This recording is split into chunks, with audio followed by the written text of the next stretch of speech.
Better refrigerators, the cold fact.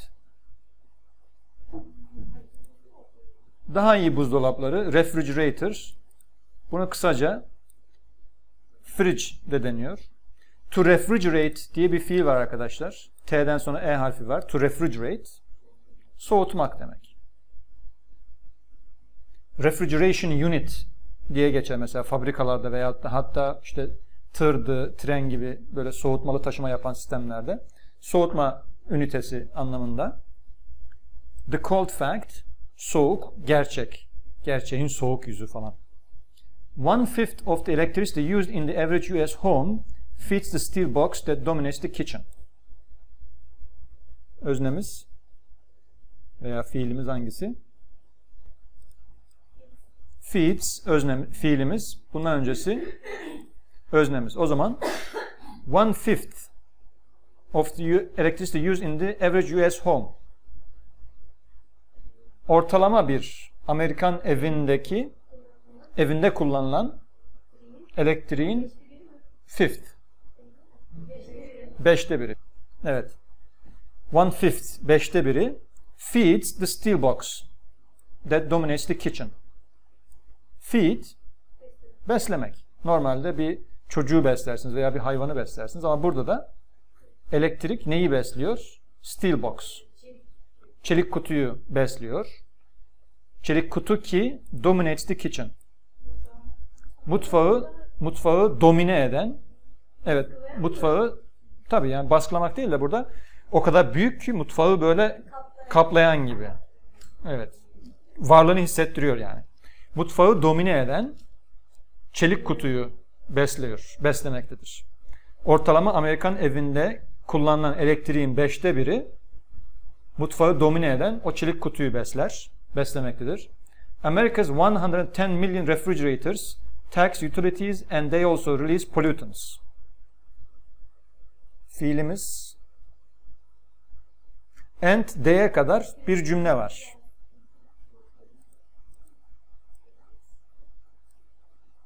Hadi bakalım.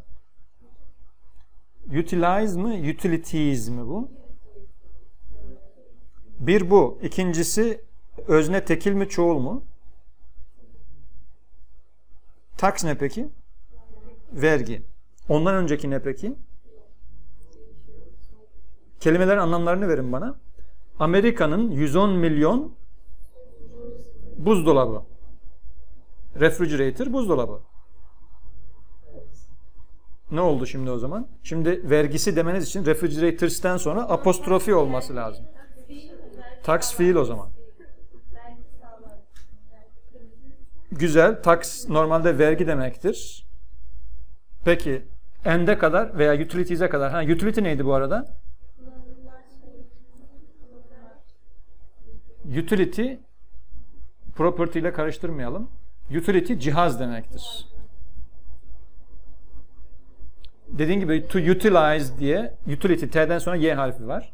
Utilize diye kullanmak diye bir fiil vardır.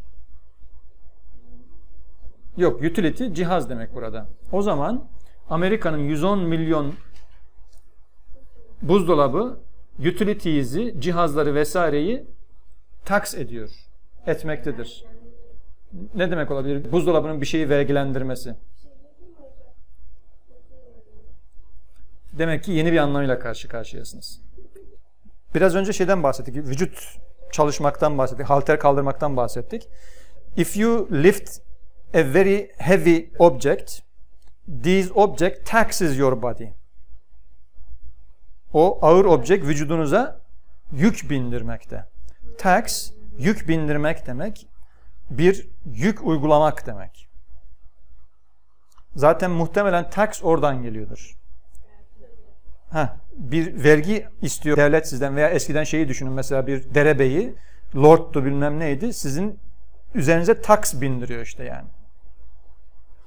Dolayısıyla bu 110 milyon tane buzdolabı araç gerecin üzerine, sistemin üzerine diyebiliriz, yük bindiriyor ve they also, tabii utility derken burada hani evde kullanılan araç gereç olduğu gibi bütün elektrik sistemi anlamında onunla bağlantılı olan kullanılan araç gereç, and they also release pollutants ve aynı zamanda kirleticiler release ediyor, salıyor, salmaktadır. Power plants would produce 115 billion pounds of carbon dioxide a year running those appliances, and they would eat 77 billion kilowatt hours of electricity if all were 1993 models. Şimdi burada would diye gidince would produce, would eat ne bekliyorsunuz? Otomatik olarak if bekliyorsunuz. Orada işte if geliyor. If all were 1993 models. Eğer bunların hepsi 93 model olsaydı. Bunlar dediği ne ve ne yapacaktı? Ne yapardı? Ona bakacağız. Power plant güç bitkileri. Oturmadı. Güç fabrika. Plant fabrika demektir veyahut da elektrik fabrikası olmadığına göre tesis, santral. Plant tesis olarak düşüneceksiniz. Elektrik tesisleri veyahut da işte elektrik santralleri. Burada power elektrik anlamında kullanılıyor. Hatta there is a power cut dediğiniz zaman hani güç kesintisi oldu. Biz güç demiyoruz, elektrik diyoruz. Power plants, elektrik santralleri, tesisleri would produce 115 billion pounds of carbon dioxide a year running those appliances. Evet. Would produce, üretirdi, üretecekti. Eğer işte hepsi 93 model olsaydı. Şuraya kadar ne üretecekti, ne üretirdi? 115 milyar pound. Pound ne peki? Normalde İngiliz para birimi. Ama ağırlık ölçüsü 450 küsur veya 430 küsur gram. Yarım kilo diye düşünebilirsiniz.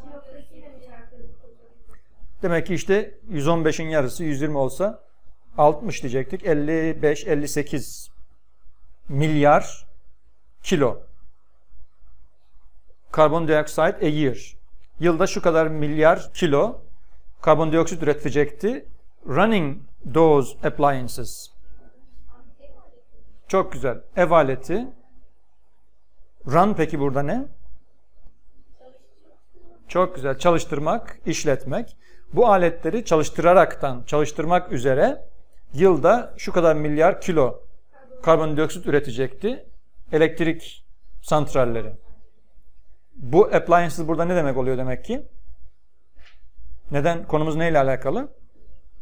Buzdolapları.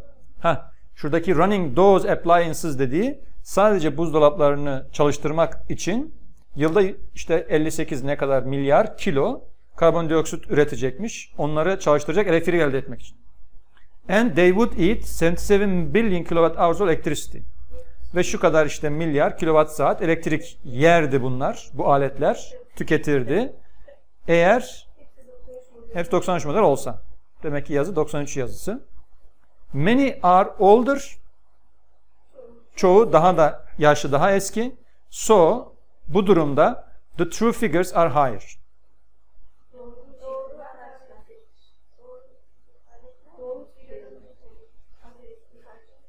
Figure normalde şekil. In mathematics or in economy, figures are numbers. Rakam veya sayı demek.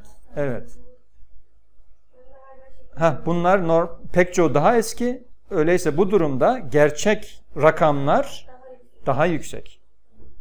In addition, buna ilaveten 275 million pounds of ozone depleting chlorofluorocarbons used as a refrigerant and in insulation are time bombs in current models.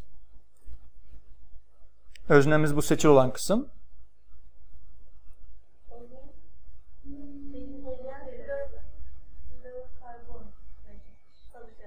Insulation yok. Insulation is very important in terms of energy efficiency of a home or of a building. If you insulate it well, your heating or cooling costs are lower. Isolation başka. Bu insulation. İnsüle etmek. Hani evlerin çatılarına veya şimdilerde böyle hem içeriye, duvarın içine dışına insülasyon malzemeleri konuluyor. Onlar sıcağı soğuğu geçirmeyen malzemeler. O zaman Used as a refrigerant, soğutucu olarak ve insülasyonda kullanılan ozon depleting chlorofluorocarbons. Deplete normalde yok etmek, ortadan kaldırmak demektir. Hani ozon delici diyebilirsiniz. Aslında ozon nedir? Nasıl bir gaz? Ozon aslında O3'tür. Değil mi? Dolayısıyla bu klorofluorokarbonlar da ozonla bağlanınca oksijene ve O1'e dönüştürüyorlar. Dolayısıyla o zaman işte o ozonun oluşturduğu tabaka delinmiş oluyor azaldığı için. Normalde tabii molekül olarak veyahut da tek tek ozon molekülleriyle etkileşime geçiyorlar. 90'lı yıllarda çok popüler olduğunda bununla alakalı epey şey okumuştum ben. Korkunç moleküller, klorofluorokarbonlar. Yani böyle olağanüstü bir hızla reaksiyona giriyorlar ve dağıtıyorlar ortalığı böyle. Ozonun hiçbir şansı olmuyor yani. Onun olduğu ortamda. Her neyse. Refrigerant, soğutucu olarak ve insülasyonda kullanılan, şurada which are ifadesi düşmüş değil mi? Kullanılan klorofluorokarbonun, ozon bitiren klorofluorokarbonun 275 milyon işte yarım kilosu are time bombs in current models. Şu andaki hali hazırdaki günümüz modellerinde zaman bombası olarak bulunuyor. Her an patlayıp yani ortalığı mahvedebilir. Tabi bomba derken gerçek anlamda bomba değil. Hani şuradaki klorofluorokarbonlar işte o ortama salındığında o bahsettiğimiz ozonu delme olayları falan gerçekleşiyor bilmem ne.